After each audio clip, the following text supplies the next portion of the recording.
My siblings mocked me for inheriting Dad's junk gas station until they saw the $100 million secret, and I turned the tables in a way they never expected. I'm Sarah, a 29-year-old woman.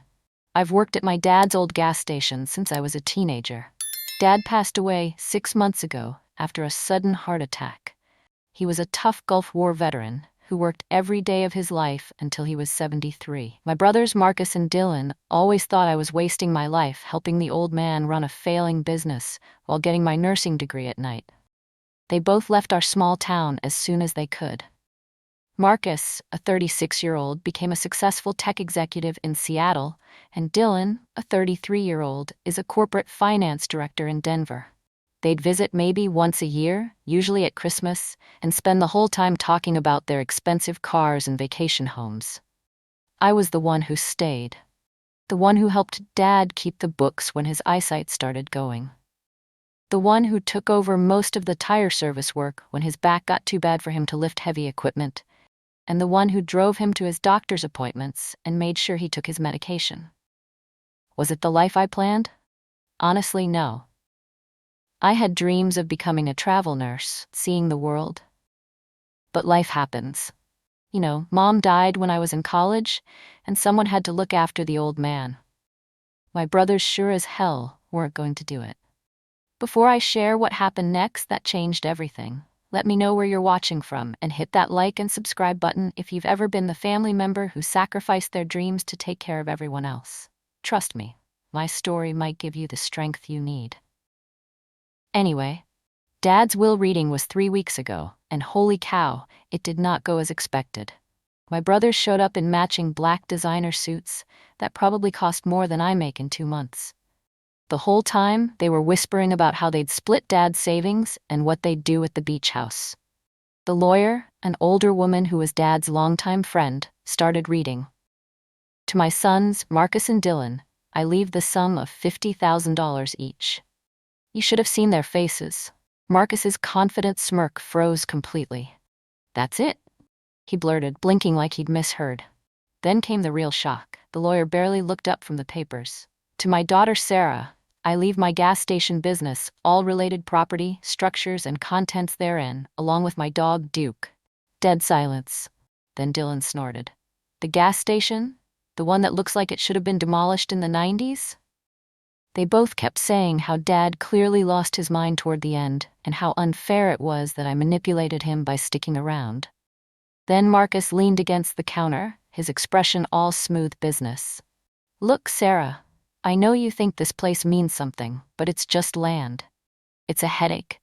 The environmental regulations alone could bury you, and I don't want to see you stuck here fighting a losing battle.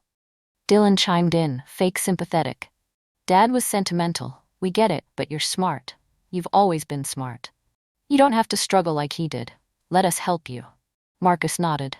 Take the $15,000. Get out while you can. No drama, no headaches. Yeah, right. The same brothers who couldn't be bothered to call Dad on his birthday were suddenly concerned about helping me. I'm gonna be real. For a split second, I actually considered it. $15,000 wasn't life-changing money, but it was a ticket out. I could finally leave this dying town, get an apartment somewhere new, maybe even put my nursing degree to use for once. No more fighting with busted gas pumps, no more sleepless nights over bills, just freedom. But what they don't get is that while they were building their careers, I was the one helping Dad keep his dream alive, watching him work 16-hour days, learning everything about his business, and keeping him company after Mom died. The gas station might be worthless to them, but it was Dad's life. After the reading, I went back to Dad's, I guess. My gas station. It's this old-school place with 3 vintage pumps from the 80s and a service bay where we did tire work. The sign out front has been fading for years. Dad always talked about getting it repainted but never got around to it. Duke was waiting at the door like he always did for Dad. He's this 10-year-old German Shepherd mix with a gray muzzle and bad hips. He looked me, then looked behind me for Dad, then back at me with this confused expression that broke my heart. I knelt down and hugged him, and I swear we both knew exactly how the other felt. I found myself stuck with a run-down gas station that barely breaks even, a grieving old dog who follows me everywhere, and 2 brothers who suddenly want family meetings about my inheritance. I spent that week going through Dad's office at the station. Dad's office was a time capsule. Every receipt, invoice, and property record from the last 30 years, neatly filed away. At first, it was just paperwork, but then I noticed certain documents had green check marks or blue dots, and a survey map in the back of a drawer had matching marks and numbers in Dad's sharp handwriting. He was trying to tell me something. That night, while Duke snored under the desk, I found a hidden compartment in the drawers with an old photo album.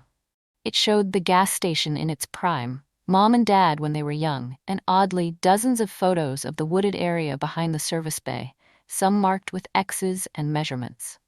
One photo stood out. Dad with a woman in a hard hat, both holding scientific equipment. On the back, Dad had written, "Initial confirmation with Dr. Martinez, promising."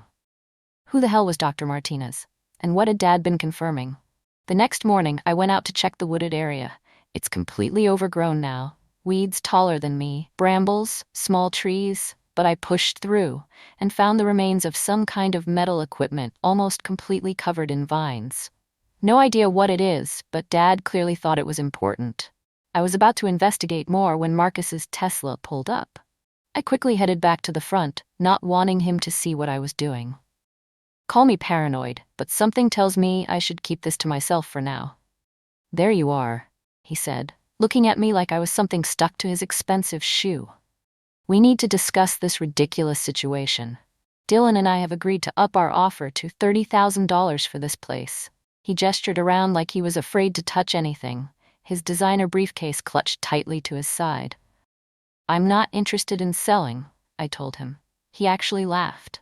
"Sarah, be realistic. What are you going to do with a failing gas station? You can barely afford your apartment. Take the money and move on." "It's not about the money," I said, which only made him laugh harder. "It's always about the money," he replied. "You're just too naive to realize it." Before I could answer, Duke came limping out from the service bay, covered in dirt from digging somewhere out back. Marcus wrinkled his nose.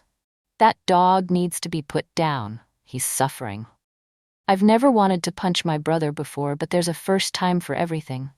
"Duke is family," I said, keeping my voice level. "More family than some people around here." That hit a nerve. "We're trying to help you," he insisted. "This place is a money pit. Dad was sentimental about it, but you need to be practical." He left after I made it clear I wasn't selling, but not before saying they'd be back with a more formal approach. If you're still watching, and this resonates with you, please drop a comment below about a time when your family underestimated you. 2 days after Marcus's visit, I got served with legal papers. My loving brothers are contesting Dad's will, claiming he wasn't of sound mind when he wrote it. They're saying I manipulated him into changing his will because I was financially dependent on him. The truth is, Dad updated his will 7 years ago, right after his surgery scare. I didn't even know about it until the reading. I called Dad's lawyer, who just sighed and said, "Your father warned me this might happen. She's going to help me fight it, but said I should be prepared for a nasty battle. Your brothers have resources," she warned me. "They can afford to drag this out." Great. Just what I need. A long legal battle I can't afford. A few days later, Dylan showed up out of nowhere with some guy in a suit talking big numbers. They were offering $80,000 for the property, way more than my brother's last offer, but still way too low if they suddenly wanted it this bad. "This is a good deal, Sarah," Dylan said. "All business. The land's basically worthless. Cleaning up an old gas station site would cost more than it's worth." When I asked why they even cared about worthless land, the suit, who probably spent more on hair products than I do on groceries, hit me with some corporate nonsense about community revitalization and long-term development. "We're investing in multiple properties in this area," he said, all smooth. "Your father's station is in a key location for our vision." Yeah, right. This place is on an old county highway nobody's cared about since they built the new Interstate 12 years ago. There's nothing here to revitalize. I asked Dylan how he even got mixed up with these guys, and he gave me that smug, "I know something you don't" look. Let's just say I know people. Oh, great, because that's not ominous at all. After they left, I noticed a car parked down the street. Some guy with a camera was snapping pictures of the property, especially the wooded area out back. The second he saw me watching, he took off. I wasn't just going to stand there like an idiot. I jumped into my truck and tailed him, keeping my distance, just close enough to see where he was headed. He took a winding route through town. Classic, I know I'm being followed moves, but I wasn't new to this. He finally pulled into a strip mall and slipped into some nondescript office with frosted glass windows. No sign, no name, just vague enough to be suspicious. I parked across the street, snapped a photo of his license plate, and did some digging. Whoever these guys are, they've been quietly buying up half the town for the past year. This wasn't just about the gas station. Someone was planning something big. The next morning, I went back to the metal equipment I found, pushed away more of the vines, and realized it's some kind of old core sampling equipment. Not huge, but definitely professional. Dad never mentioned anything about soil testing on the property. The equipment looked like it was used for taking geological samples, the kind mining companies use to test what's underground. Why would Dad need geological samples? What was he looking for? I was knee-deep in files when I found a stack of certified letters from the Department of Environmental Resources, full of jargon, but with repeating phrases. One letter mentioned potential reserves, but didn't specify what kind. Then I saw a name, Dr. Elena Martinez. I wondered if it's the same Dr. Martinez from Dad's old photos. Then I found something else. A key taped inside a desk drawer with a note in Dad's handwriting. When the time comes. No idea what lock it fit. I tried every drawer, cabinet, and door. Nothing. But things were getting weird. My brothers never cared about this place for 20 years. They called it Dad's money pit. Now they were suddenly bringing in developers and lawyers. The next morning, I got a call from our mayor, Dylan's college roommate, the one he still plays golf with twice a month. We've received concerns about some environmental violations at the station, he said in that fake polite voice politicians use when they're about to screw you over. Right. 6 months ago, this place was fine, but now that my brothers want it, it's suddenly an environmental disaster. I was starting to feel like I was in some low-budget conspiracy thriller with bad actors. At least I had Duke. Found him digging obsessively out back today. Pulled him away, but he went right back. Maybe the old boy knew something I didn't. When I checked the area, I've had a steel trapdoor buried under years of overgrowth. What the hell was a trapdoor doing out here? And why was Duke acting like he just discovered the meaning of life? I didn't have time to think about it, though, because the mayor's office sent their so-called inspection team. Total joke. They barely glanced at the gas station, but spent over an hour poking around the back lot taking soil samples and snapping pictures. When I asked what they were looking for, they fed me some vague line about routine environmental concerns. Right. After decades of not caring, they were suddenly deeply invested in the soil quality of a half-dead gas station. One of the inspectors, a younger guy who seemed uncomfortable with the whole thing, pulled me aside as they were leaving.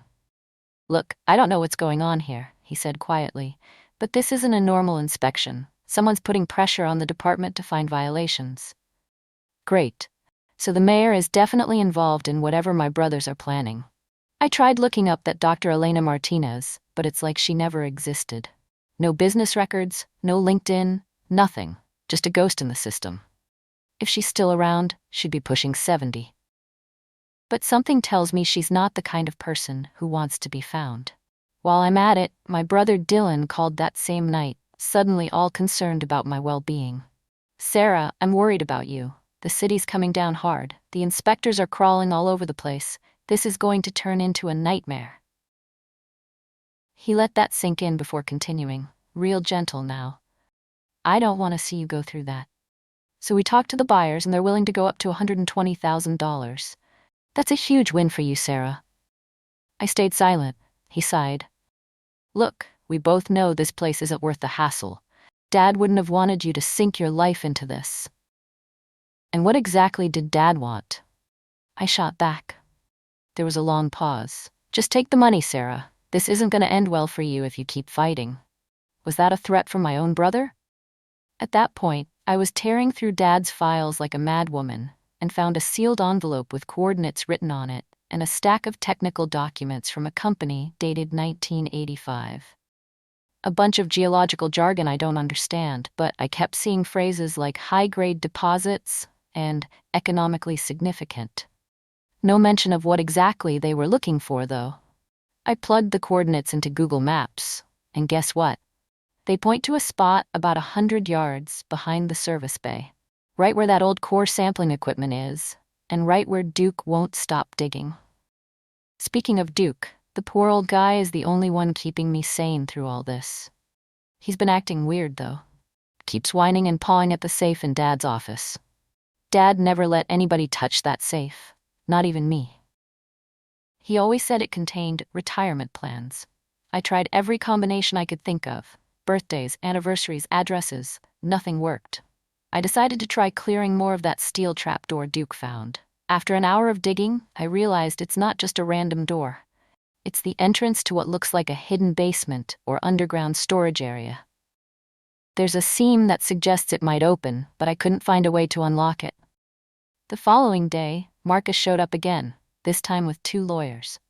One of them handed me a thick document detailing all the ways the gas station is supposedly in violation of environmental regulations, building codes, and business licensing requirements. This is harassment, and you know it, I told him. He didn't even deny it. It's business, Sarah. Everything has a price. Yours is just getting lower by the day. The lawyers started talking about potential fines and how the property could be seized to pay for remediation costs. What happened to you? I asked Marcus. We used to build tree houses together in the backyard. Now you're threatening me with lawyers. For a split second, I saw something like regret flicker across his face. Then it was gone, replaced by that cold, executive expression. Grow up, Sarah. This is the real world. Dad babied you for too long. As they were leaving, I noticed Duke had disappeared. Found him out back again, digging frantically at the edge of that steel trapdoor. When I pulled him away, I saw he'd uncovered what looks like a metal handle or latch, partially buried. I was about to check things out when my landlord called. Someone, I wonder who, filed an anonymous complaint saying I was running a business out of my apartment. I'm not. And now I've got 30 days to move out. My brothers were really pulling out all the stops to force my hand. I just sat there staring at the wall. For the first time since all this started, I actually let myself wonder if maybe Marcus and Dylan were right.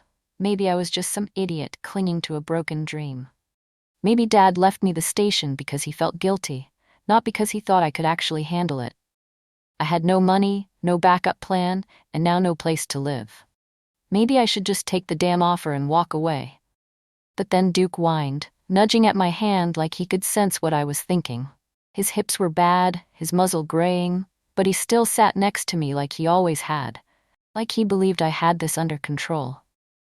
If Dad believed in me enough to leave me all this, then maybe I needed to believe in myself too. If you've ever felt like giving up on something important to you, drop a comment below. I'd love to hear how you found the strength to keep going. So I spent the next 3 hours cracking open Dad's safe. Turns out the combination was my parents' anniversary date. Should have guessed that sooner.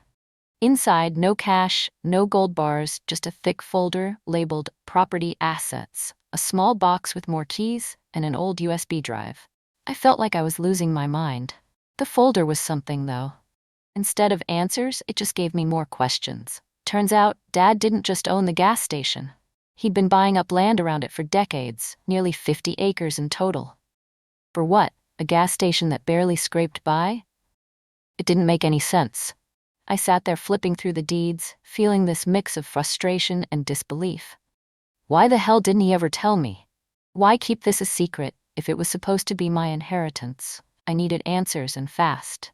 I took the old survey reports to a geologist, hoping she could make sense of them. She flipped through the pages, frowning. "There's something here," she muttered, pointing at some chemical markers. "I don't want to jump to conclusions, but these could indicate something valuable." "Like what?" I asked. She hesitated. Hard to say without a full report, but this could be significant. I wanted to scream. Every time I thought I was getting somewhere, I hit another wall. But sitting around wasn't going to get me anywhere. so I grabbed a shovel and went back to that steel trapdoor Duke found. If Dad wasn't going to give me a straight answer, I'd dig until I found one myself.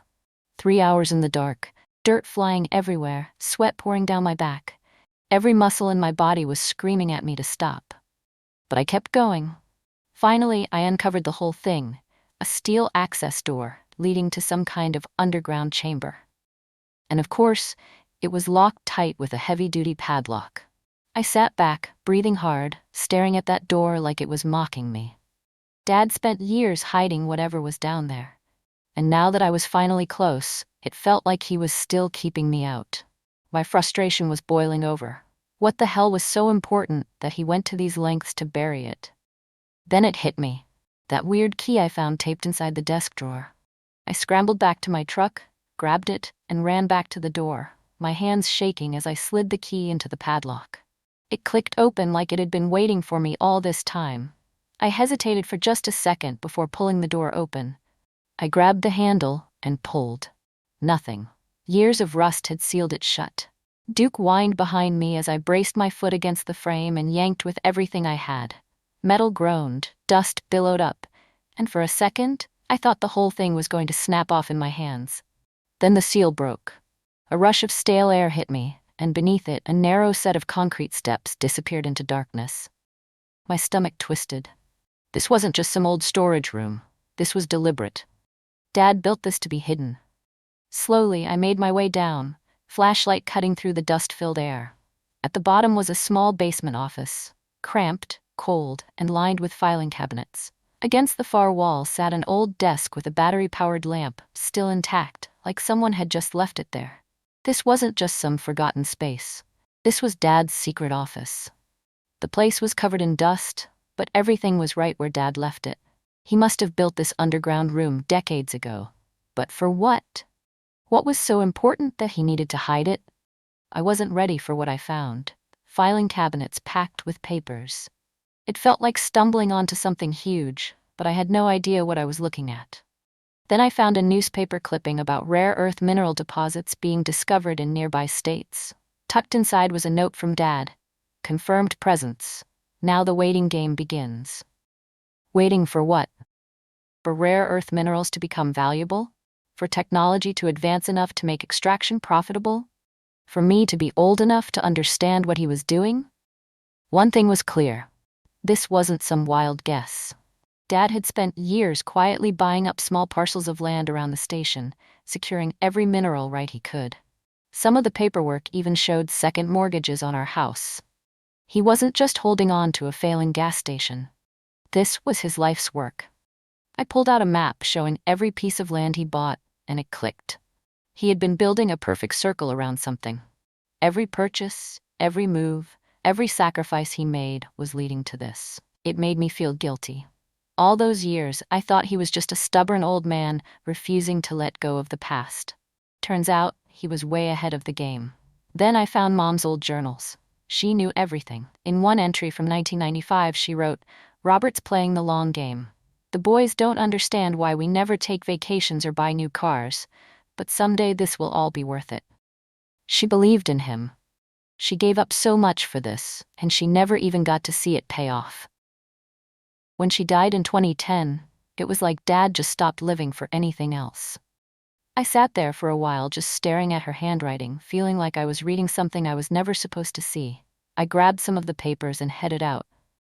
But before I could even process what I'd found, Duke started growling at the trees. When I looked up, I saw someone standing at the edge of the property. The second I yelled, they took off. The next morning, the hits kept coming. Dad's lawyer called.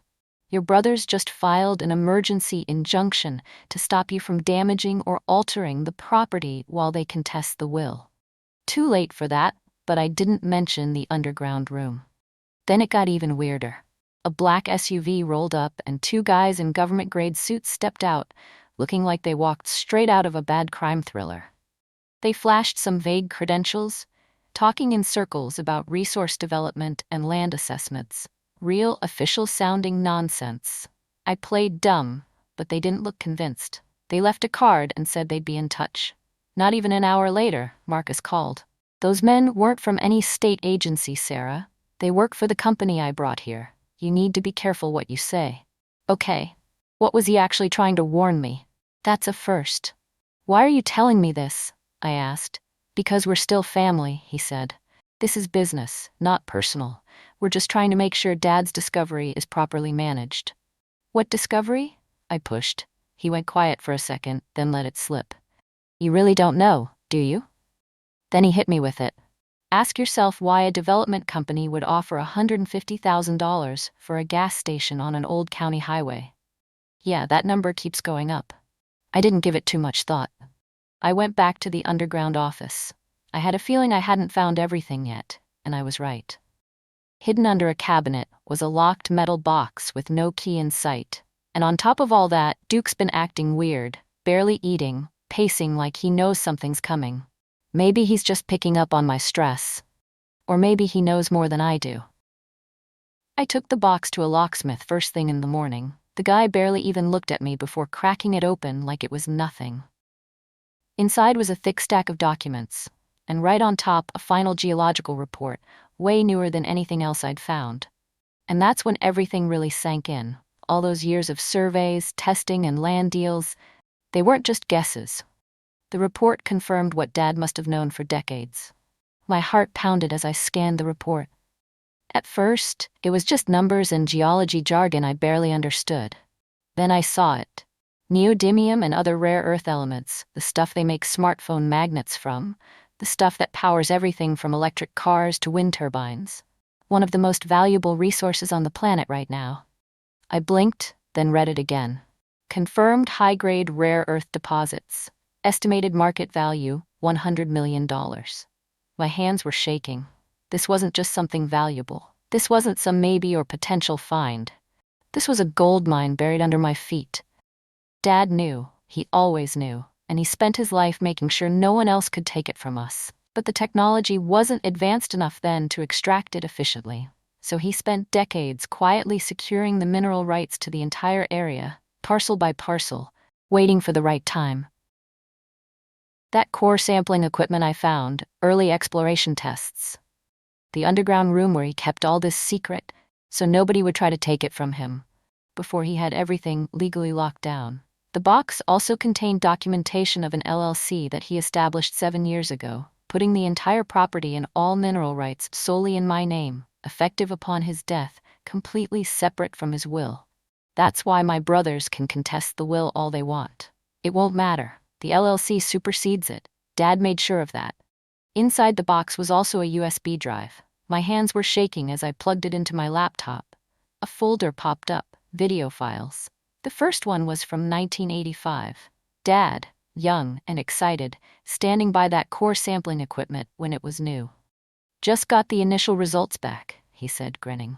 If this pans out the way Dr. Martinez thinks it will, this could change everything for our family. The most recent video was from just 8 months ago. Dad looked older, tired, but still sharp. He looked directly at the camera. Sarah, if you're watching this, then you figured it out. I always knew you would. You were the only one who understood that real value isn't always obvious. Your brothers wanted quick rewards. You understood patience and hard work. This is your inheritance. Not just what I found, but what I built around it. Don't let anyone take it from you. I must have watched that clip 20 times, tears streaming down my face. Duke curled up next to me, his head on my lap like he knew exactly what I was feeling. If you've ever discovered something about a parent that completely changed how you saw them, I'd love to hear about it in the comments. I called the lawyer, who confirmed the LLC is ironclad. She's known about the rare earth elements all along, but was bound by professional confidentiality. Your father wanted you to discover this on your own, she explained. He said you'd appreciate it more that way.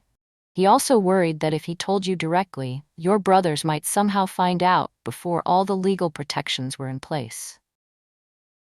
The old man was right. If he had just told me about the rare earth elements, I probably would have blabbed to someone eventually. Maybe even tried to reconcile with my brothers by telling them about it. Dad knew them better than I did. Knew they'd try to take control. I finally got it. Why my brothers, who never cared about this place, suddenly wanted it. Why the mayor was digging up random environmental violations. They all knew, or at least suspected, what was under this land. But here's what they don't know. The LLC. They think they can push me into selling, but Dad made sure that wasn't an option. Legally, I have full control. As for how they even found out, the videos gave me my answer. Dad mentioned working with Dr. Martinez years ago. She now works for, surprise, one of the development companies trying to get their hands on the property. She must have connected the dots after Dad passed and tipped off the wrong people. That's when my brothers suddenly realized the gas station they spent years calling a money pit was actually sitting on something valuable. Once I confirmed the rare earth deposit and my legal ownership, I knew I had to handle this right. Selling out wasn't even an option. So after that, I started my own company, named after Mom. The lawyer got me in touch with people in the extraction industry, the kind of experts who could actually handle this without cutting me out of my own inheritance. I set it up so I'd keep 70% ownership while they handled the technical side. The best part? We're using the exact eco-friendly extraction methods Dad had been researching for years. He wasn't just sitting on this. He was planning for it. And then the second word got out. Everything went to hell. My brothers threw every legal argument they could at the LLC, trying to break it. When that didn't work, they switched tactics, claiming they were entitled to a share as heirs. The judge literally laughed them out of court. That should have been the end of it. But of course, it wasn't. That's when it got nasty. Someone tried to vandalize the gas station. Security cameras caught them just in time. My apartment got broken into. Then the local paper ran some hit piece about how rare earth mining would destroy the environment. The article was full of dramatic claims and anonymous sources, but I know exactly who was behind it. And then I found out that someone even tried to poison Duke, like actually left poisoned treats around the property. Who even thinks of that? He's fine, by the way. Turns out even at 10 years old, a smart German shepherd knows not to eat random food from strangers. Right after that, Marcus showed up at my apartment, looking defeated, saying he didn't understand Dad's vision. He claimed he had no clue about the break-in or the attempt to poison Duke. Maybe he was telling the truth. Maybe not. Either way, he still tried to pull the same manipulative crap he always does. We could run this company together, Sarah, he said, all soft and sincere. Just like Dad would have wanted. Except Dad very specifically did not want that. That's why he made sure they had no claim to any of it. Dylan took a different approach. At first, he blew up my phone with messages about family legacy and what Dad would have wanted. When that didn't work, he switched to threats, talking about going to the press with some dark family secrets about Dad, which is hilarious considering the worst thing he ever did was curse at the TV during football games. Yeah, too little, too late. And now the town that barely acknowledged I existed suddenly acts like I'm their golden girl. The mayor, the same guy who tried to shut me down, is now bragging about how he's been supporting local business development. The neighbors who never had a word for me are suddenly inviting me to every town event. If you made it this far, thank you for watching my story. Have you ever had family members who only showed interest in you when they realized you had something valuable? Share your experience in the comments below. If this story resonated with you, please hit that like button and subscribe for more stories about discovering your worth when others can't see it. And remember, sometimes the people who believe in you least can end up being the ones who motivate you most. Thanks for watching, and I'll see you in the next one.